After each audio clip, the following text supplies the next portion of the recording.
Oi, bom dia para você. O Record News Rural está no ar. Seja bem-vindo, bem-vinda.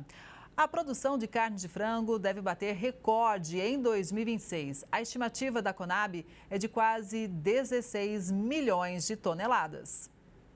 O volume previsto para o próximo ano pode chegar a 15,86 milhões de toneladas. Se confirmado, vai representar um novo recorde da série histórica da Companhia Nacional de Abastecimento, superando a estimativa deste ano, que está em 15 milhões e meio de toneladas. O bom resultado da avicultura de corte, junto com a suinocultura, influencia positivamente a produção de carnes no país. Somada à produção das 3 principais proteínas mais consumidas pelos brasileiros, aves, suína e bovina, pode chegar a 32,6 milhões de toneladas de carnes. O volume representa uma ligeira alta de 0,4% em relação à quantidade prevista para este ano, o que também se configura como um novo recorde. A estimativa de exportação da carne de frango para 2025 é de 5 milhões e 200 mil toneladas, um pequeno aumento frente aos 5 milhões 150 mil toneladas em 2024. Neste mês, a China, maior importador de carne de frango, declarou a retomada das compras do produto brasileiro. As exportações para o país asiático estavam suspensas desde o registro de um caso de influenza aviária, em maio, no Rio Grande do Sul. O Ministério da Agricultura e Pecuária divulgou o ZARC para o alho em território brasileiro. O zoneamento agrícola de risco climático estabelece as regiões de produção e épocas de plantio mais favoráveis para o cultivo no território brasileiro, com base nas probabilidades ou risco de perda da produção causada por eventos climáticos. Os estudos foram elaborados por pesquisadores da Embrapa Hortaliças, em conjunto com associações de produtores e instituições de ensino e da pesquisa agropecuária. O zoneamento abrange as regiões tropicais e subtropicais do país, com o propósito de orientar produtores, agentes financeiros e seguradoras. Reconhecida como Patrimônio Cultural de Minas Gerais desde 2007, a cachaça segue firme na tradição. Um processo artesanal que ganhou força com produtores dedicados. São centenas de alambiques espalhados por Minas. Pequenos produtores que mantêm vivo um processo muitas vezes passado de geração em geração. Em cada um desses cantos, um jeito próprio de fazer a bebida. Hoje nós vamos conhecer o segredo de Araxá e aproveitar o carnaval. Você não ouviu errado, não. Segredo de Araxá e carnaval são as cachaças produzidas pelo Paulino Chicrala. O cuidado começa já na plantação. Toda a cana usada aqui é cultivada na própria fazenda. O mestre alambiqueiro, há 26 anos, se dedica à produção da bebida. Eu sempre pensava, o que eu vou fazer na hora que eu terminar a minha carreira de bancário, eu trabalhava em banco. Então pensei em pupunha, fogumelo e cachaça e optei pela cachaça. Em 97, 98, a gente construiu aqui na fazenda o mínimo necessário para produzir cachaça. E em 99 nós fizemos a nossa primeira produção foi em 99. Nunca para de fazer alguma coisa, sempre está fazendo uma melhoria, mudando algum processo. E estamos aí já completando o 26º ano. Essa foi a nossa 26ª safra. Nós temos condições de produzir até 25 mil litros por ano. Então a nossa safra fica assim, entre 15 e 25, 23 mil litros. Paulino mergulhou no universo dos alambiques e hoje é referência entre os produtores do Triângulo e Alto Paranaíba. Por aqui, a visitação é aberta a quem quer conhecer um pouquinho mais dessa arte e, por que não, experimentar a famosa cachaça mineira. Não pode o turista vir a Araxá sem provar nossa cachaça, né? Então, que o turista vem, pode tomar, degustar a cachaça em 10 madeiras diferentes, né? Ver qual que ele gosta mais. O produtor preserva técnicas artesanais rigorosas para a produção das bebidas e prioriza a qualidade das cachaças. Toda cachaça que a gente faz no ano, ela fica armazenada separadamente nos tonéis de inox. Terminada a safra, nós vamos pegar ali 1 litro de cada um desses tonéis, misturar e retirar uma amostra e mandar analisar. Se ela estiver dentro dos padrões, graças a Deus sempre esteve, aí sim nós vamos misturar ela junto com as cachaças que a gente já tem estocado em processo de envelhecimento.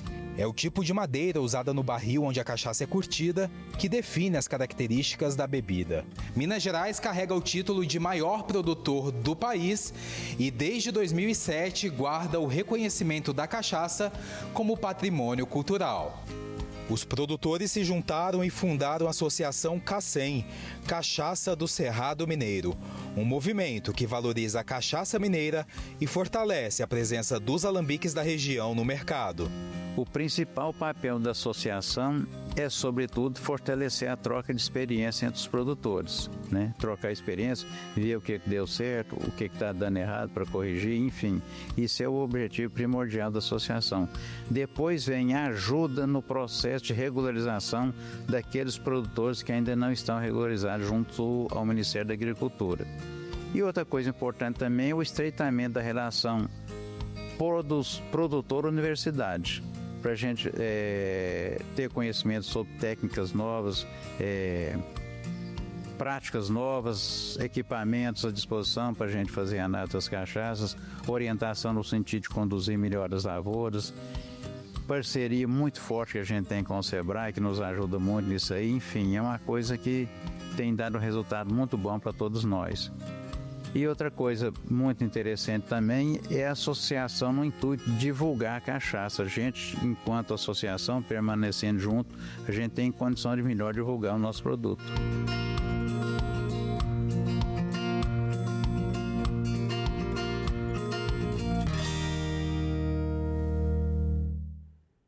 A China adiou novamente a investigação de salvaguarda sobre a carne bovina. A avaliação pode impor restrições quanto ao produto brasileiro. Essa é a segunda vez que a investigação é adiada. De acordo com o Ministério do Comércio da República Popular da China, o novo prazo é 26 de janeiro do ano que vem. A apuração começou em 27 de dezembro de 2024 e tem como objetivo avaliar se o aumento nas importações de carne bovina causa ou ameaça causar prejuízo à indústria doméstica chinesa. Dependendo do resultado, o país pode aplicar tarifas adicionais, estabelecer cotas ou impor outras restrições temporárias para proteger o mercado interno. A China é o principal destino da carne bovina brasileira. Em outubro, por exemplo, cerca de 53% da carne exportada pelo Brasil foi para o país asiático. Qualquer medida também afetaria a Argentina e a Austrália, outros importantes fornecedores da proteína para o mercado chinês. Com a exportação em alta, os preços do algodão se mantêm firmes e a gente explica. Se mantiver o ritmo dos primeiros dias de novembro, as exportações de algodão este mês devem atingir o maior volume mensal. Isso porque, na parcial do mês, o montante escoado já soma 323,1 mil toneladas, 7,9% a mais que a quantidade exportada em todo o mês de novembro do ano passado e quase 10% acima do volume embarcado em outubro deste ano, de acordo com dados da SECEX. Enquanto isso, no mercado spot nacional, o ritmo das negociações segue lento. De acordo com dados do CPEA, os vendedores estão focados no cumprimento de contratos, se mantendo afastados do mercado spot nacional. Do lado da demanda, agentes de indústrias mostram maior interesse por lotes de qualidade superior, mas as compras são realizadas apenas quando há necessidade. A junção desses fatores tem dado suporte aos preços internos do algodão em pluma. E os preços do arroz continuam em queda. Com isso, os custos de produção já ultrapassam os valores de venda no sul do país. Há pelo menos 10 meses, a margem dos produtores de arroz no Rio Grande do Sul está negativa. Isso porque no mercado do arroz em casca, os preços internos seguem em queda e os custos de produção seguem elevados. Mesmo o volume destinado à exportação e a procura por outros estados não são suficientes para sustentar as cotações. De acordo com o CPEA, outubro é o 10º mês consecutivo de margem negativa aos produtores de Uruguaiana e o 9º para Camaquã. Considerando as aquisições de todos os insumos no mês passado, o custo total para a produção da saca de 50 quilos na região de Uruguaiana, no Rio Grande do Sul, ficou pouco mais de R$ 93, enquanto o preço de venda não passou de R$ 55. Em Camaquã, o custo total foi de R$ 87,88 a saca. Na parcial de novembro, o preço de venda da saca chegou a pouco mais de R$ 58. O preço do café para o consumidor voltou a cair aqui no Brasil. Segundo o IBGE, o produto registrou queda pelo 4º mês seguido no varejo. Mesmo tímida, a redução já desperta a atenção de consumidores, comerciantes e também do setor agropecuário, mesmo após meses de preços mais altos. O mês de outubro registrou a quarta queda consecutiva no varejo. A queda acumulada nos últimos 4 meses é de 3,52%. A alta acumulada em 12 meses ainda passa de 48%. Apesar do recuo recente, o preço do café ainda carrega um histórico pesado. Em 2024 e no início de 2025, o produto acumulou altas expressivas por causa de problemas de oferta em países produtores, especialmente por efeitos climáticos como estiagem e geadas. Em maio deste ano, o café chegou a registrar 82% de alta em 12 meses, o maior aumento desde o Plano Real.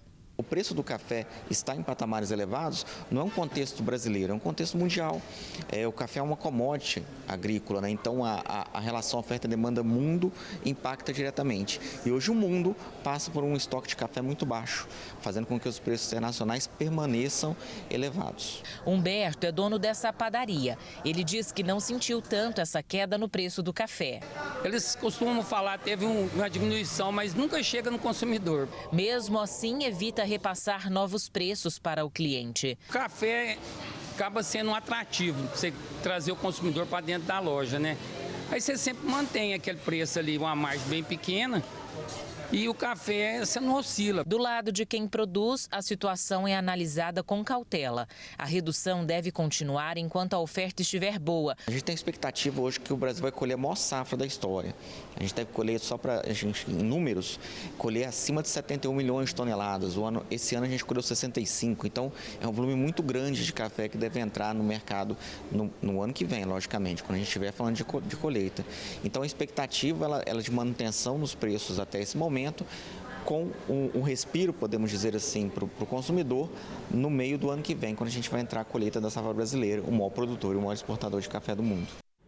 Vamos saber agora como fica o tempo nesta quinta-feira em todo o país? Veja na previsão.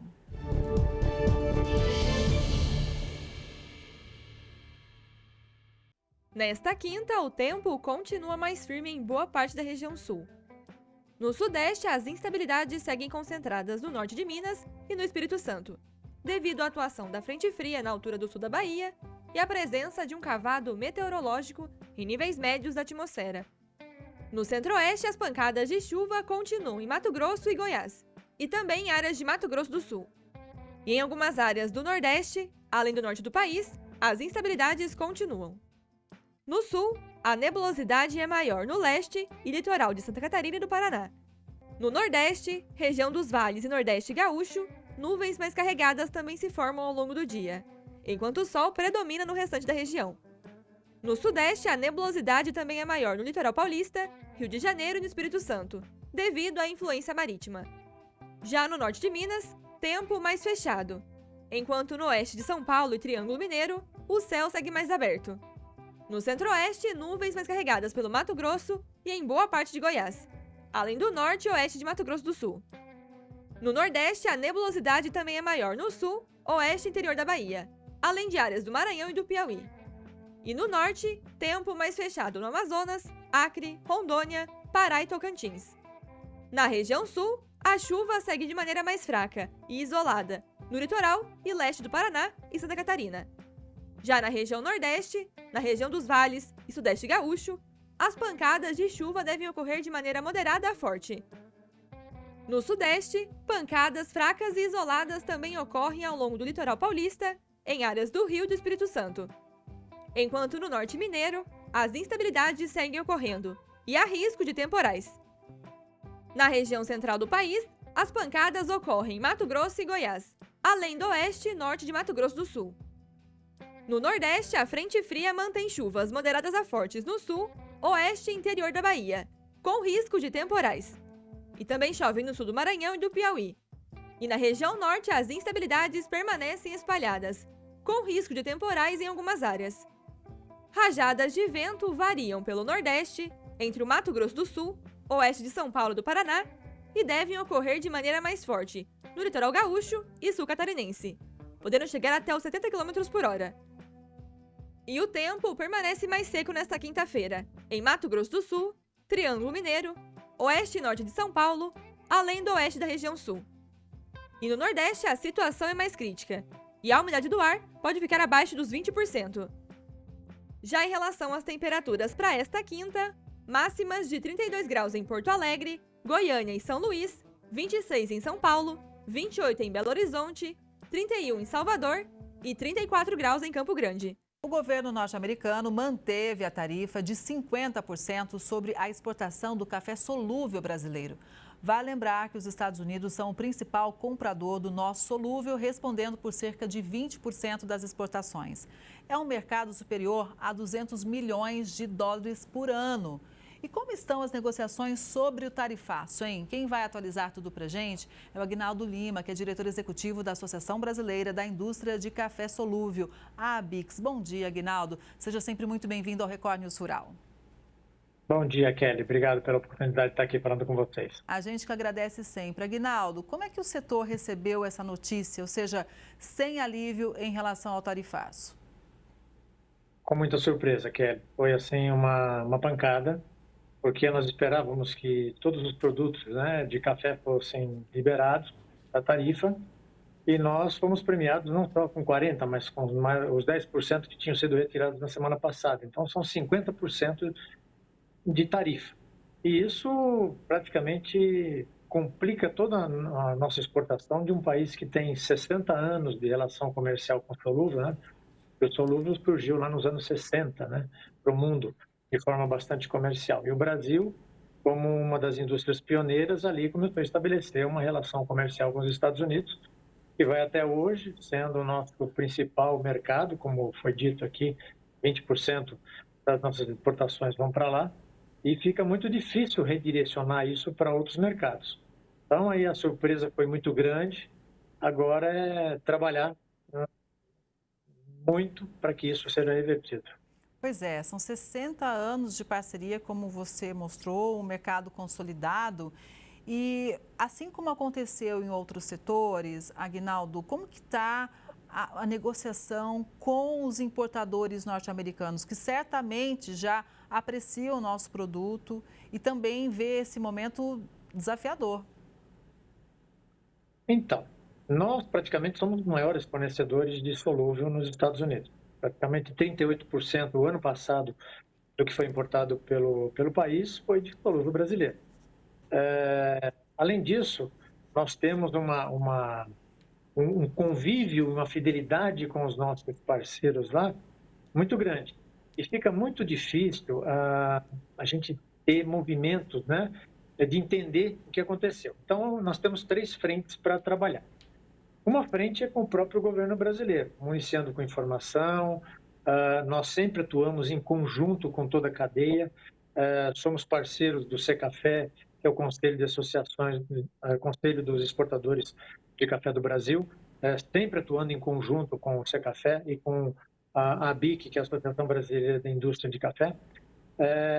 E nessas articulações com o governo, vai municiando com informações, vai tentando mostrar caminhos, né, nesse sentido, que foi até o objetivo da nossa reunião ontem, onde estiveram presentes o vice-presidente Geraldo Alckmin, né, como ministro do Ministério da Indústria e Comércio, o ministro Fávaro da Agricultura e o secretário de Relações Internacionais do Ministério da Agricultura, o Luiz Rua. Isso mostra a importância, né, que o governo deu e o peso que deu para o solúvel, porque nós tivemos 2 ministros de peso ali numa reunião conosco ontem, discutindo as possíveis possibilidades de estratégias que o governo possa se envolver. A gente até deu fez até uma proposta, porque o Brasil cobra 17% de tarifa para importar solúvel aqui para o Brasil. Nós falamos que poderia dar como contrapartida a retirada dessa tarifa, porque nós no Brasil, nós somos os maiores produtores de solúvel, os maiores exportadores do mundo, exportamos para mais de 100 países, não há por que ter medo de concorrência. Então, zerar a tarifa de solúvel seria uma contrapartida para o governo americano, embora a gente praticamente não importa solúvel dos Estados Unidos. Mas seria um gesto para demonstrar, nós queremos uma tarifa zero dos Estados Unidos, ao mesmo tempo nós cobramos 17, fica meio incoerente. Então, esse seria vamos dizer, uma munição para se colocar na mesa, né, para os nossos negociadores. Além disso, tem também a questão de um possível erro de código. Por quê? Foi liberado o café industrializado, o café torrado. Foi grãos, o torrado. Para você ter uma ideia, até cappuccino está liberado. Só ficou fora o solúvel, né? Então, não há muita explicação o porquê que o código do solúvel ficou fora. Então, pode ser que tenha ocorrido um erro de avaliação de códigos de produtos. Então, essa é uma hipótese também. Então, diante desses argumentos, a ideia é atuar na negociação com o governo, entre governo e governo. A outra frente é acionar os nossos clientes, né? Nós estamos fazendo isso já desde agosto. Então, envolvendo as associações de lá, principalmente a NCA e outros parceiros que compram café do Brasil há mais de 60 anos, em ações que já estão sendo feitas, mas agora tentando ter uma ação mais coordenada com o governo brasileiro. Nós vamos ter uma reunião até segunda, terça-feira, entre a BICS, a Secafé, a Embaixada Brasileira em Washington e mais a NCA e alguns dos maiores clientes nossos nos Estados Unidos para criar algumas estratégias. Então, essa seria a segunda frente. E a terceira frente é a gente constituir um escritório ou uma representação que faça as articulações dentro do próprio governo, dentro dos organismos que estão atuando, né, na questão de tarifa, que esteja ali no dia a dia, né, de geração de documentos, de respostas mais rápidas, e sendo essas três ações, essas três frentes integradas. Então, essa é a nossa estratégia e não quer dizer que nós não estávamos fazendo isso, nós até estávamos fazendo isso. Só que agora nós temos que fazer de uma forma mais efetiva, porque os prejuízos a cada dia que passa, Kelly, é um risco terrível, porque nós já perdemos 50% de agosto a outubro, já se foram 50% de diminuição de volume. E isso a tendência é diminuir a cada mês. E cada mês que passa é determinante porque é produto de concorrente sendo colocado na nossa vaga. Então, mercado perdido é mercado difícil de ser recuperado. Ah, com certeza. Tocando nesse assunto em relação aos concorrentes, como é que está a taxação em relação aos outros países, né, que são principais fornecedores também quando o assunto é café solúvel? Nós temos o México com 25%, tem a Vietnã, se não me falha a memória, 20%, a União Europeia, né, porque tem indústria de solúvel na Holanda, na Espanha, que fornece para os Estados Unidos, é 15%, e a Colômbia com 10%. Então, veja que mesmo assim a distância é grande, né? O México, que tem 25% e está próximo ali, ele tem uma taxação metade que a do Brasil. Então, fica difícil concorrer numa situação dessa. É evidente que nós não vamos perder todo o mercado mesmo com 50%, mas é um dano terrível. Para você ter uma ideia, ano passado nós fechamos o volume total de vendas para o mercado externo, nós fechamos com recorde. Recorde em receita, foi mais de $1 bilhão, e recorde em volume. Esse ano, até julho, nós estávamos com 6% acima. Até estava nos surpreendendo o desempenho do mercado internacional, nós íamos provavelmente fechar com mais um recorde. E aí veio o tarifaço e jogou tudo por terra.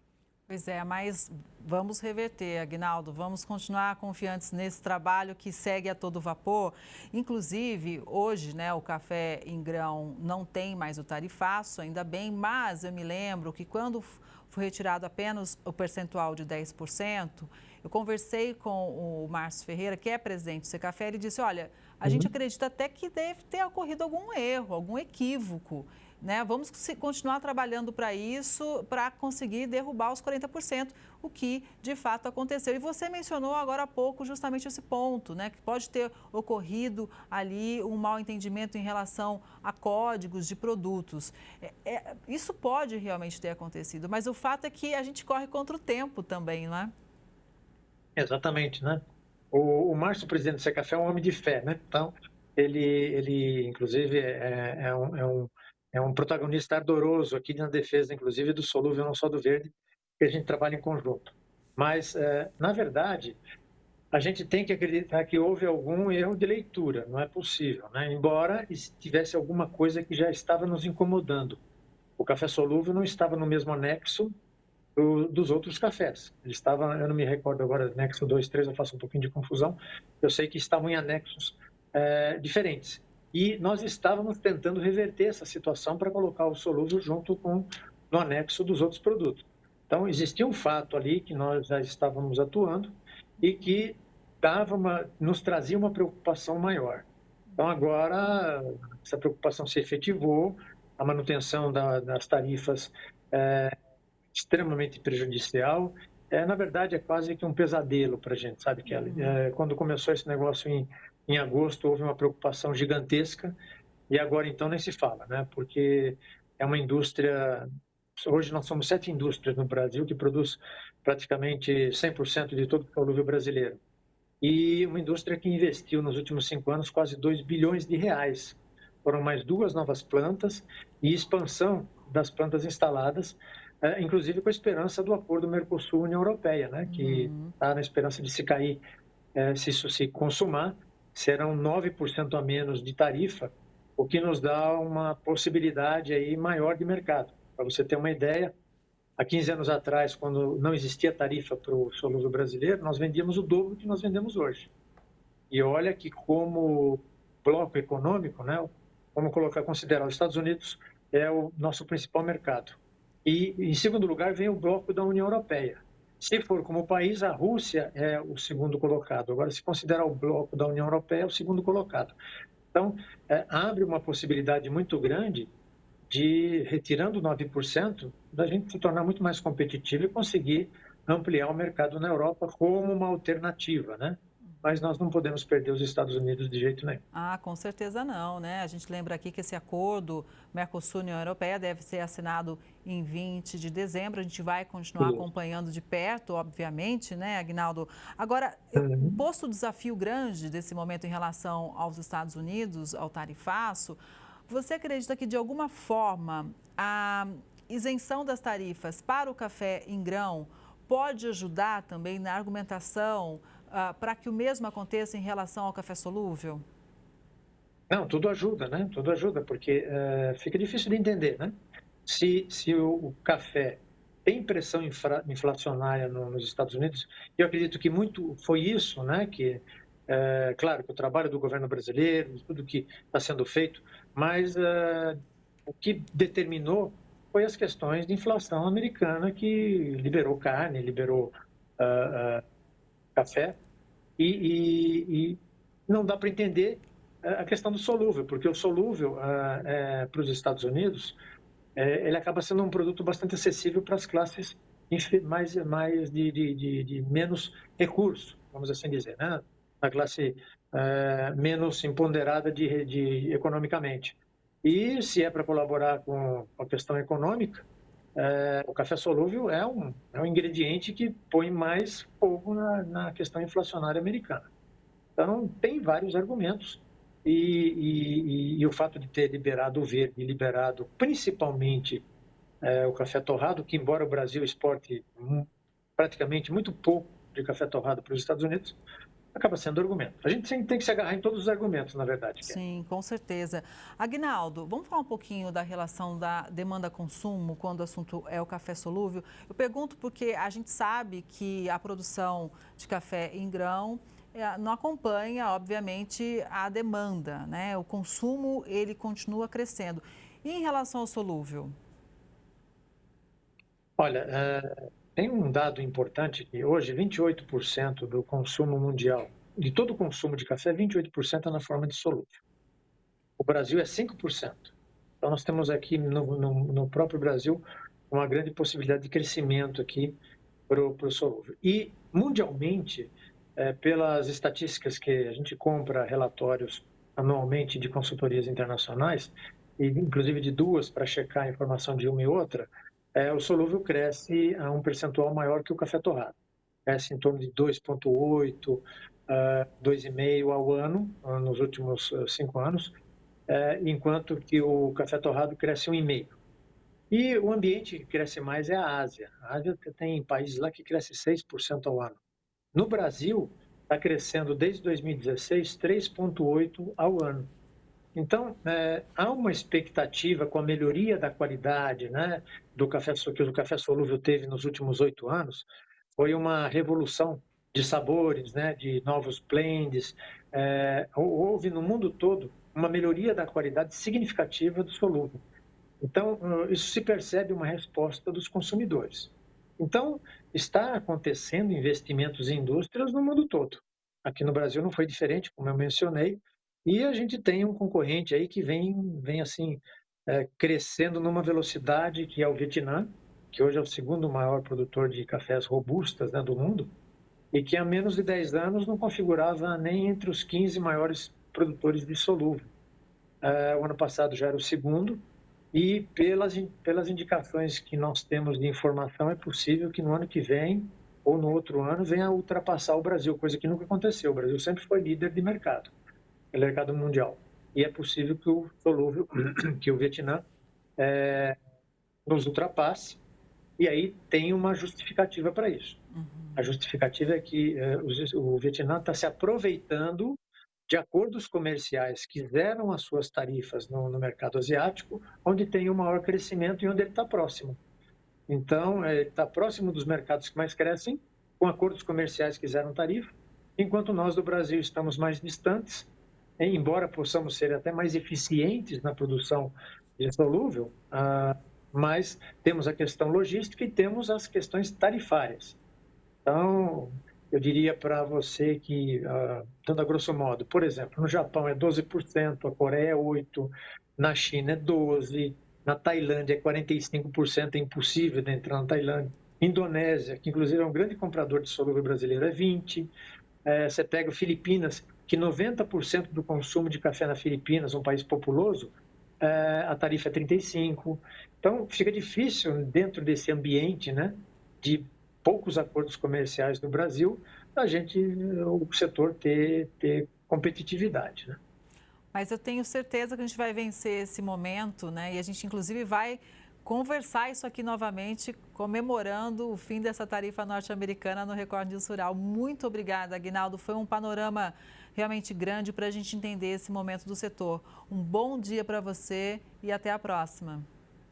Muito obrigado pela oportunidade e espero que você seja um pé quente, tá? Somos sim, viu? Vamos ainda fazer essa entrevista. Obrigada mais uma vez e um bom dia. Obrigado. Bom dia. E essa edição do Record News Rural vai ficando por aqui. Obrigada pela sua audiência. A gente se vê no próximo programa. Até lá.